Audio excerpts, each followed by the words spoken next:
ఒక చిన్న కలపముక్క ఒక అందమైన నర్తకిలా ఎలా మారుతుందో ఎప్పుడైనా ఆలోచించారా? పదునైన ఉలి చేసే మ్యాజిక్ మన కళ్ల ముందు ఒక కొత్త ప్రపంచాన్ని సృష్టిస్తుంది. ఇది వేల ఏళ్ల నాటి అద్భుతమైన సంస్కృతి గురించి చెప్పే కథ. మీరెప్పుడైనా ఆ రంగురంగుల కొండపల్లి బొమ్మల్ని చూశారా? ఆ బొమ్మల వెనుక ఉన్న నిశ్శబ్ద శ్రమ గురించి మీకు తెలుసా? 14వ శతాబ్దపు ఆ వైభవం నేటికీ మనల్ని ఆశ్చర్యపరుస్తుంది. ఆ రోజుల్లో కళ అనేది కేవలం పని కాదు, అది ఒక జీవన విధానం. రాజులు యుద్ధాల కంటే సాహిత్యాన్ని మరియు అందమైన శిల్పాలను ఎక్కువగా ప్రేమించేవారు. ఆ ప్రశాంతమైన ప్రపంచంలోకి ఈరోజు మనం వెళ్ళబోతున్నాము. అద్భుతమైన కోటలు మరియు పచ్చని అడవుల మధ్య సాగే ఈ ప్రయాణానికి సిద్ధంగా ఉండండి. నమస్కారం. స్లీప్ స్టోరీస్ తెలుగుకి స్వాగతం. మీ అందరినీ మళ్ళీ కలవడం చాలా సంతోషంగా ఉంది. మీరు ఈ కథను ఎక్కడి నుండి వింటున్నారో మాకు కమెంట్స్లో తెలియచేయండి.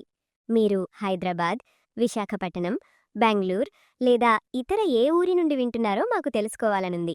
మీ ప్రాంతం పేరు చెప్పడం మర్చిపోకండి. మీ స్పందన మాకు ఎంతో ఉత్సాహాన్నిస్తుంది. ఈరోజు మన ప్రయాణం ఎంతో ఆసక్తికరంగా సాగబోతోంది. మొదటిగా మీరు ఒక కొండపల్లి శిల్పిగా మారి అద్భుతమైన బొమ్మలను ఎలా మలుస్తారో స్వయంగా అనుభవిస్తారు. ఆ తరువాత కళలను ప్రాణంలా ప్రేమించిన రాజు కుమారగిరిరెడ్డిగారి ప్రశాంతమైన మనసును తెలుసుకుంటారు. మూడవ భాగంలో గాలి మేడలు మరియు గజశాలలతో విలసిల్లిన కొండపల్లి కోట అందాలను సందర్శిస్తారు. ఈ కోట గోడలు చెప్పే చారిత్రక గాథలు మనల్ని పరవశింపజేస్తాయి. చివరగా కవి సార్వభౌముడు శ్రీనాథుని కవిత్వం వినిపించే ఆనాటి ఆస్థాన వైభవాన్ని మనం అనుభవిస్తాం. సుగంధద్రవ్యాల వాసనలు మరియు సంగీత స్వరాల మధ్య ఆ కాలపు జీవనశైలిని కళ్లకు కట్టినట్లు చూస్తాం. ఇది నిజంగా ఒక అద్భుతమైన మరియు మధురమైన చారిత్రక అనుభవం అవుతుంది. ఇక మనం ఈ ప్రయాణాన్ని మొదలుపెడదాం. నెమ్మదిగా మీ భుజాలను సడలించండి. మీ మెడను ఫ్రీగా వదలండి. ఒక్కసారి లోతైన శ్వాస తీసుకోండి. మెల్లగా గాలిని వదలండి. మీ శరీరంలోని ప్రతి కండరాన్ని రిలాక్స్ చేయండి. ఇప్పుడు మీ మనసును నెమ్మదిగా గతం వైపు మళ్లించండి. మన ప్రశాంతమైన ప్రయాణం ఇప్పుడు మొదలవుతోంది. మీరిప్పుడు 14వ శతాబ్దపు కాలంలో ఉన్నారు. తెల్లవారుజామున కోయిలల కూతలు మిమ్మల్ని నిద్రలేపుతున్నాయి. కిటికీ గుండా వచ్చే మెత్తని ఎండ మీ ముఖాన్ని తాకుతోంది. మీరు నెమ్మదిగా లేచి కూర్చుంటారు. మీ భుజాలు ఎంతో తేలికగా ఉన్నాయి. మీ మనసులో ఈరోజు చేయబోయే అద్భుతమైన బొమ్మల ఆలోచన ఉంది. మీరు కొండపల్లి కొండల పాదాల వద్ద నివసిస్తున్నారు. ఈ ఊరు ఎంతో ప్రశాంతంగా ఉంటుంది.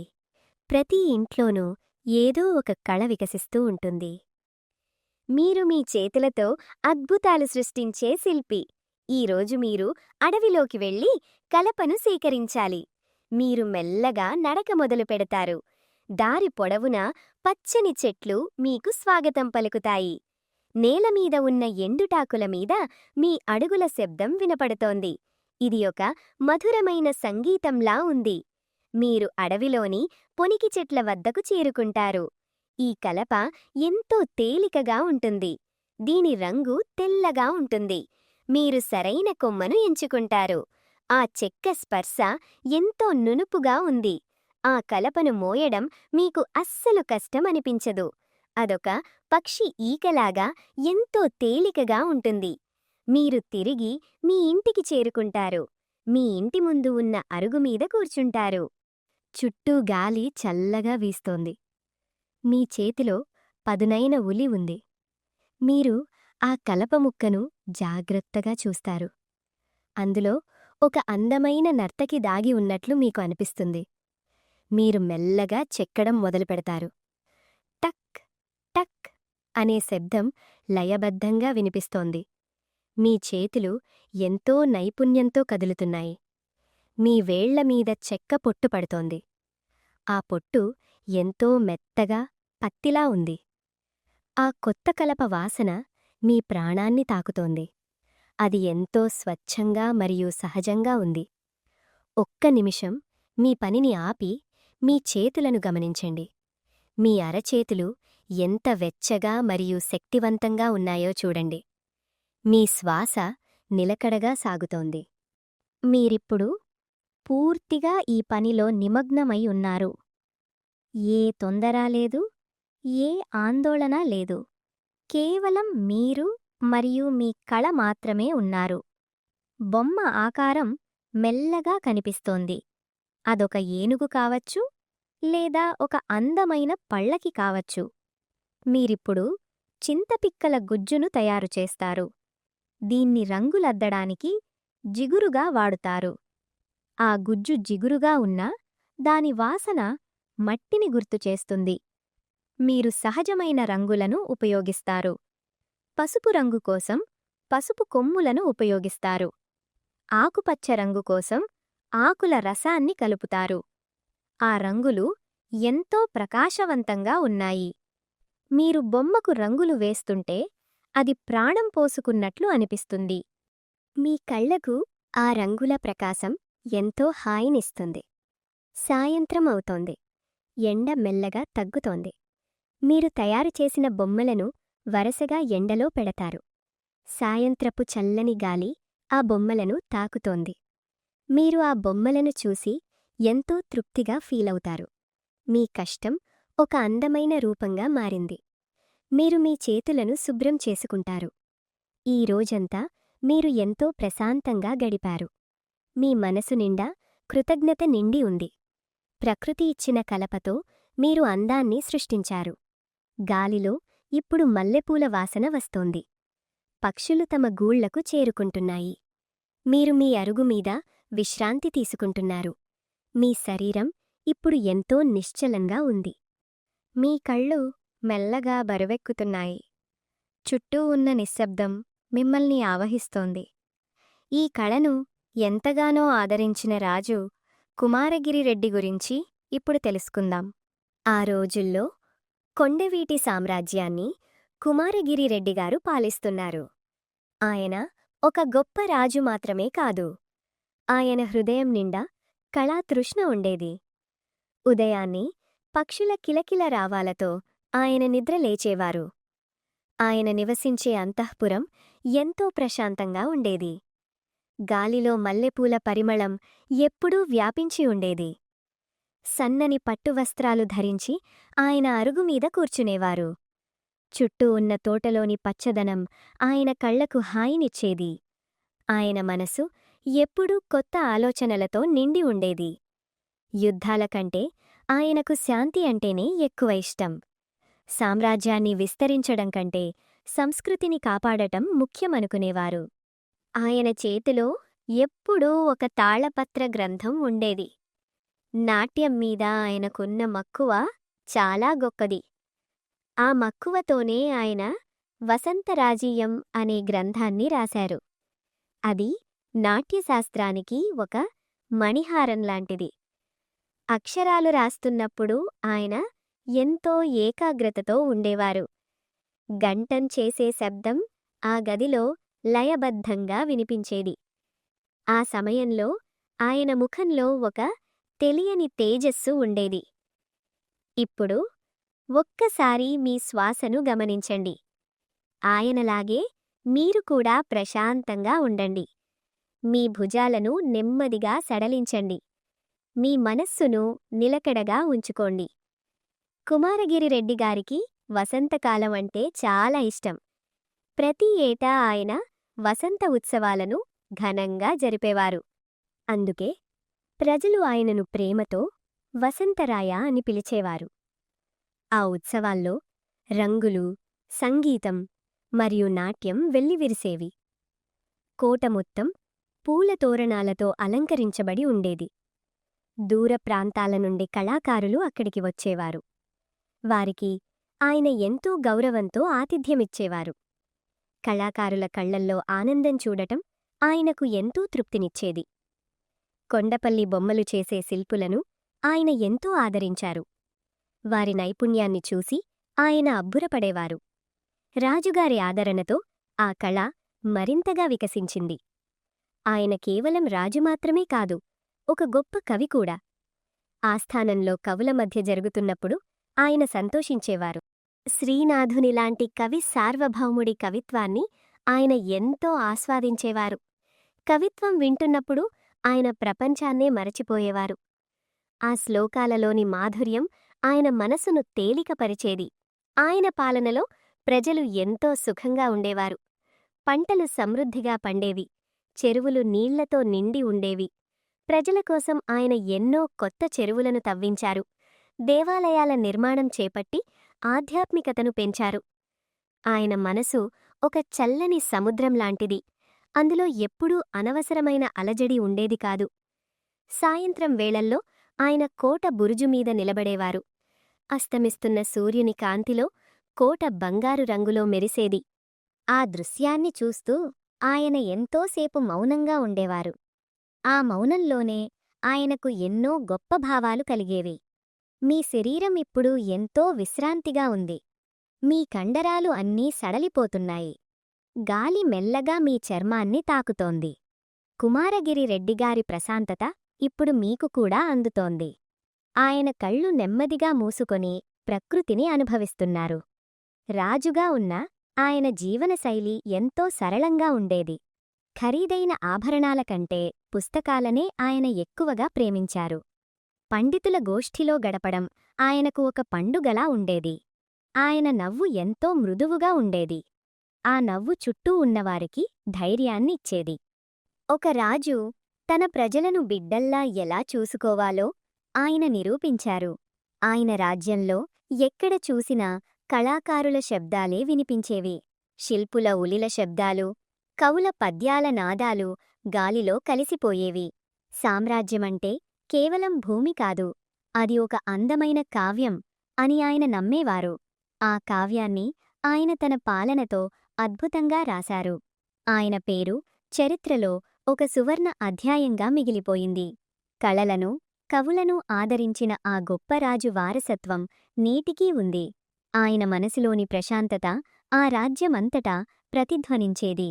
రాజ్యక్షేమం కోసం ఆయన ఎన్నో కఠినమైన నిర్ణయాలు కూడా తీసుకునేవారు. కాని ఆ నిర్ణయాల వెనుక ఎప్పుడూ దయ మరియు నీతి ఉండేవి. ప్రజల కష్టాలను స్వయంగా తెలుసుకోవడానికి ఆయన మారువేషంలో వెళ్లేవారు. ఒక మంచి పాలకుడికి ఉండాల్సిన లక్షణాలన్నీ ఆయనలో పుష్కలంగా ఉండేవి. సాయంత్రం వేళ అగరుబత్తీల వాసన అంతఃపురాన్ని నింపేది.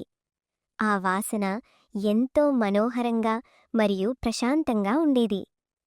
ఆయన మెల్లగా తన ఆసనం మీద విశ్రాంతి తీసుకునేవారు. ఆ సమయంలో ఆయన మనసు లోతుల్లో కొత్త కావ్యం రూపుదిద్దుకునేది. ఆయన హృదయం ఎప్పుడూ కృతజ్ఞతతో నిండి ఉండేది. అటువంటి రాజు ఉన్న దేశం ఎంతో ధన్యమైనది. ఆయన నిర్మించిన అద్భుతమైన కొండపల్లి కోట విశేషాలను పరిశీలిద్దాం. ఈ అద్భుతమైన కోట గోడలు కాలంతో పాటు నిశ్శబ్దంగా నిలబడి ఉన్నాయి. కొండపల్లి కొండమీద ఈ రాతి కట్టడం ఒక గంభీరమైన కావ్యంలా కనిపిస్తుంది. 14వ శతాబ్దపు శిల్పులు ఈ కోటను ఎంతో నేర్పుతో నిర్మించారు. ముసునూరి నాయకులు ఈ కోట పునాదులను వేశారు. ఆ తరువాత రెడ్డిరాజులు దీనిని ఒక అద్భుతమైన కళాఖండంగా మార్చారు. కోట గోడలు ఎంతో పటిష్టంగా ఉన్నాయి. పెద్ద పెద్ద బండరాళ్లను ఒకదానిపై ఒకటి అమర్చి కట్టారు. ఆ రాళ్ల మధ్య సన్నని ఖాళీ కూడా కనిపించదు. శత్రువులకు అందనంత ఎత్తులో ఈ కోట నిర్మించబడింది. కొండపైకి వెళ్లే దారి ఎంతో వంపులు తిరిగి ఉంటుంది. దారి పొడవునా పచ్చని చెట్లు కోటకు రక్షణగా నిలుస్తాయి. గాలిలో పాత రాతి వాసన వస్తుంది. పర్వతాల మధ్య సహజంగా ఏర్పడిన నీటి కొలనులు ఉన్నాయి. ఆ నీరు ఎంతో స్వచ్ఛంగా మరియు చల్లగా ఉంటుంది. ఆ కొలనుల దగ్గర నాచు మెత్తని పరుపులా పేరుకుపోయింది. రాతి మెట్లమీద నడుస్తున్నప్పుడు ఒక రకమైన చల్లదనం తెలుస్తుంది. కోట లోపల గజశాలలు ఎంతో ప్రసిద్ధమైనవి. ఇవి ఏనుగుల కోసం నిర్మించిన విశాలమైన భవనాలు. ఏనుగుల కోసం ఎత్తైన కమానులను శిల్పులు మలిచారు. ఆ కమానుల పైభాగంలో అందమైన చెక్కడాలున్నాయి. గజశాల లోపల గాలి ఎప్పుడూ ప్రశాంతంగా వీస్తుంది. రాతి నేలమీద ఏనుగుల అడుగుల చప్పుడు గంభీరంగా వినిపిస్తుంది. ఏనుగుల మావటివారు వాటిని ఎంతో ప్రేమగా చూసుకునేవారు. సాయంత్రం వేళ ఏనుగులకు స్నానం చేయించేవారు. నీటి తుంపర్లు గాలిలో తేలుతూ చల్లదనాన్ని ఇస్తాయి. ఆ సమయంలో గజశాల మొత్తం ఒక రకమైన తడిమట్టి వాసనతో నిండిపోతుంది. ఇప్పుడు ఒక్కసారి మీ కండరాలను గమనించండి. మీ మెడ మరియు భుజాలు ఎంతో తేలికగా మారుతున్నాయి. ఆ చల్లని రాతిగోడల నీడలో మీరు ఉన్నట్లు ఊహించుకోండి.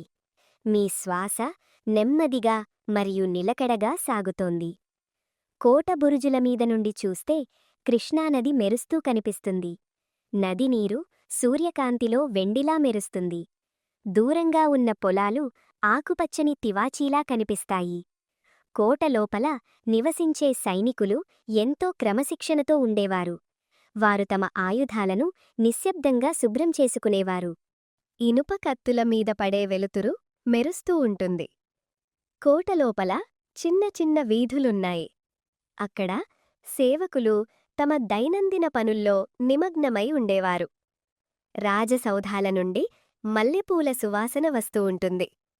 ఆ గాలిలో ఒక రకమైన రాజసం ఉట్టిపడుతుంది.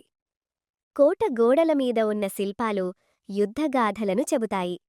కాని ఆ శిల్పాల్లో కూడా ఒక రకమైన శాంతి కనిపిస్తుంది. రాతి స్తంభాల మీద లతలు మరియు పూల ఆకృతులు చెక్కబడ్డాయి. ఆ సూక్ష్మమైన పనితనం చూస్తుంటే ఆశ్చర్యం కలుగుతుంది.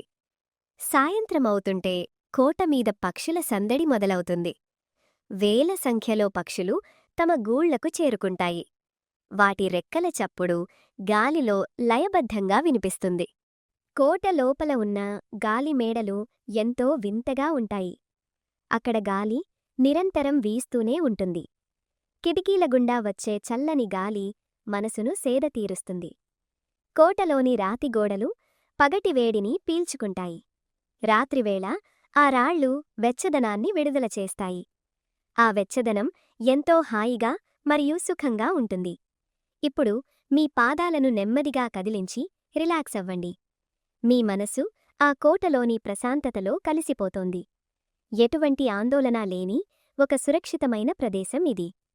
ఏనుగుల గంటల చప్పుడు దూరంగా వినిపిస్తోంది. అది ఒక నిద్రపాటలా మీ చెవులను తాకుతోంది. గజశాలలోని ఏనుగులు కూడా ఇప్పుడు నిశ్శబ్దంగా నిద్రపోతున్నాయి. వాటి భారీ శరీరాలు నెమ్మదిగా శ్వాస తీసుకుంటున్నాయి. ఆ శ్వాసల శబ్దం ఒక ప్రశాంతమైన లయను సృష్టిస్తోంది. కోట పైకప్పు మీద ఉన్న చంద్రకాంతి పాలను కుమ్మరించినట్లు ఉంది. నల్లని రాతిగోడలు వెన్నెల్లో వెండి రంగులోకి మారుతున్నాయి. కోట చుట్టూ ఉన్న అడవి నుండి రాత్రి కీచురాళ్ల శబ్దం వస్తోంది. ఆ శబ్దం నిశ్శబ్దాన్ని మరింతగా పెంచుతోంది. రాజప్రాసాదం లోపల సన్నని దీపాలు వెలుగుతున్నాయి. ఆ దీపాల కాంతిలో నీడలు మెల్లగా కదులుతున్నాయి. ప్రతి రాయి ఒక కథను దాచుకున్నట్లు అనిపిస్తుంది.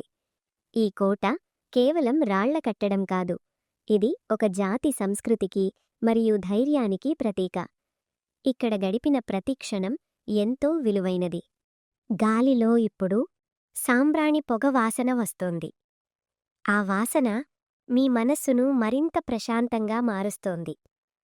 మీ కళ్ళు ఇప్పుడు పూర్తిగా మూసుకుపోతున్నాయి. మీరు ఒక గాఢమైన మరియు సుఖమైన నిద్రలోకి జారుకుంటున్నారు.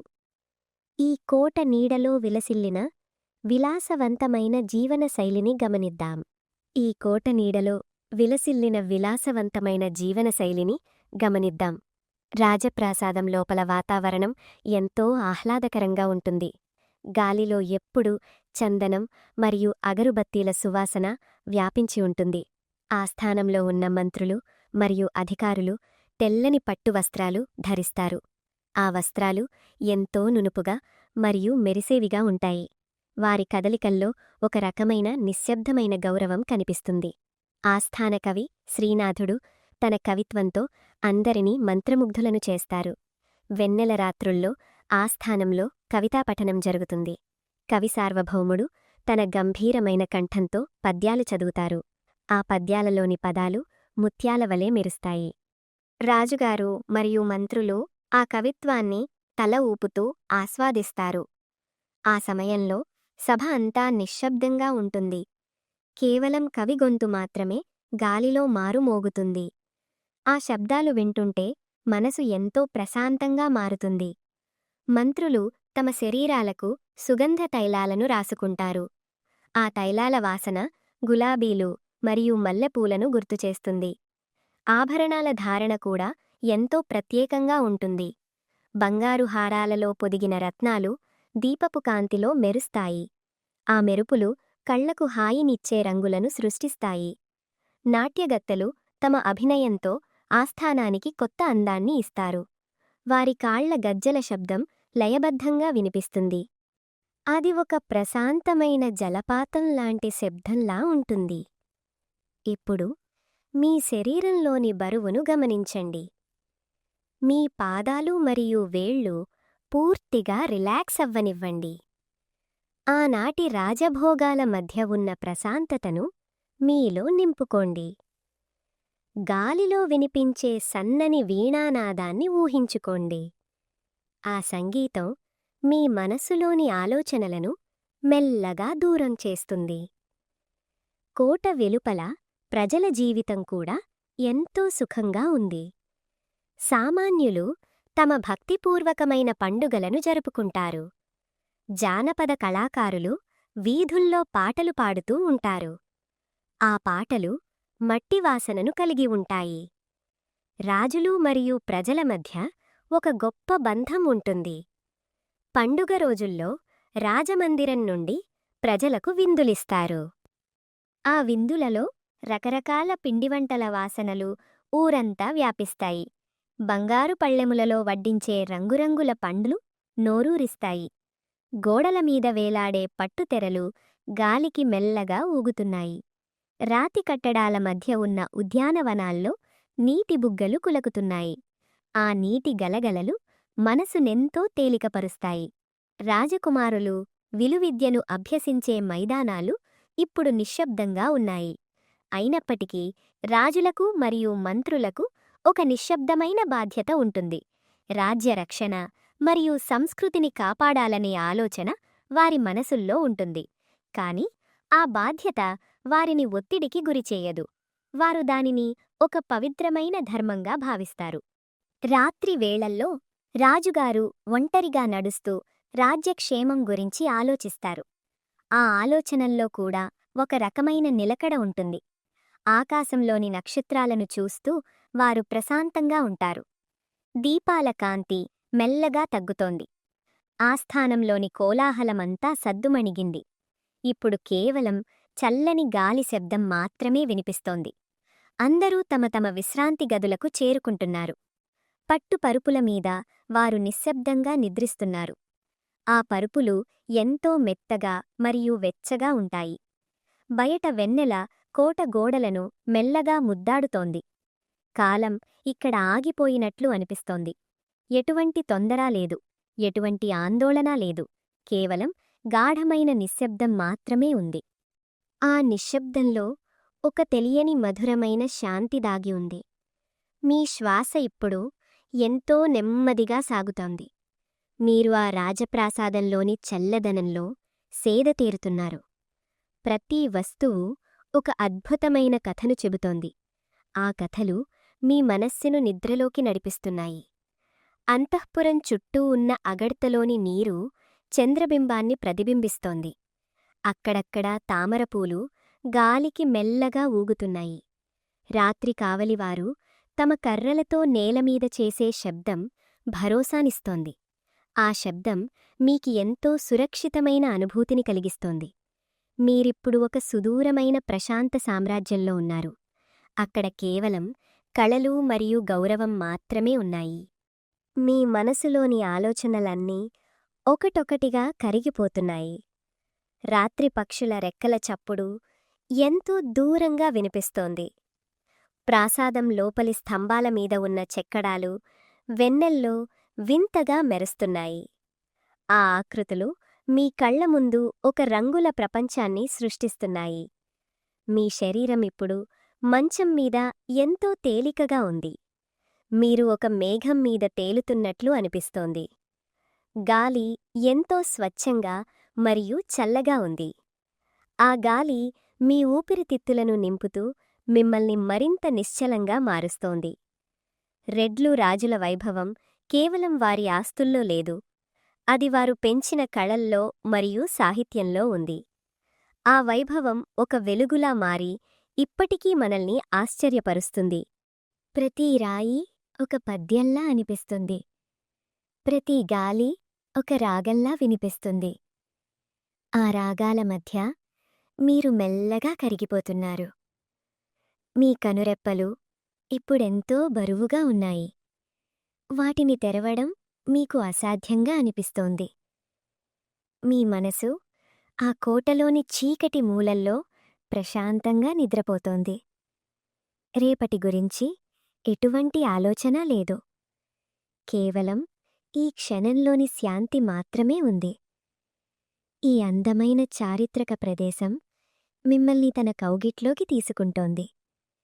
మీరెంతో సురక్షితంగా మరియు హాయిగా ఉన్నారు. గడిచిన కాలం ఒక అందమైన స్వప్నంలా మారింది. ఆ స్వప్నం మీ నిద్రను మరింత గాఢంగా మారుస్తోంది. ఈ ప్రశాంతమైన గతం నుండి నెమ్మదిగా నిద్రలోకి జారుకుందాం. ఆనాటి రాజులు ఎన్నో సవాళ్లను ధైర్యంగా ఎదుర్కొన్నారు. వారి శ్రమ మరియు త్యాగం మనకు ఈ ప్రశాంతతను ఇచ్చాయి. నేడు మనం ఎంతో వెచ్చని పరుపుల మీద హాయిగా ఉన్నాము. బయట శబ్దాలేవీ మనల్ని ఇబ్బంది పెట్టవు. మన ఇల్లు ఒక సురక్షితమైన ఆశ్రయంలా మారింది. ప్రాచీనకాలపు ఆ వైభవం మన నిద్రలోకి మెల్లగా చేరుతుంది. ఆనాటి రాతి కట్టడాల చల్లదనం ఇప్పుడు మన చుట్టూ ఉన్నట్లు ఉంది. ఈ ప్రశాంతమైన స్థితిలో మనం పూర్తిగా సురక్షితంగా ఉన్నాము. మన పూర్వీకులు అందించిన ఈ వారసత్వం మనల్ని ఆశీర్వదిస్తుంది. మీకు ఈ చారిత్రక ప్రయాణం నచ్చినట్లయితే మా ఛానల్కి సబ్స్క్రైబ్ చేసుకోండి. ఇలాంటి మరిన్ని కథలు వినాలనుకుంటే కమెంట్స్లో మీ రిక్వెస్ట్స్ తెలియజేయండి. ఇప్పుడు మీ కళ్ళు మూసుకుని ఈ చరిత్ర మీ మనసులో నెమ్మదిగా కరిగిపోనివ్వండి. మంచి నిద్ర మిత్రులారా.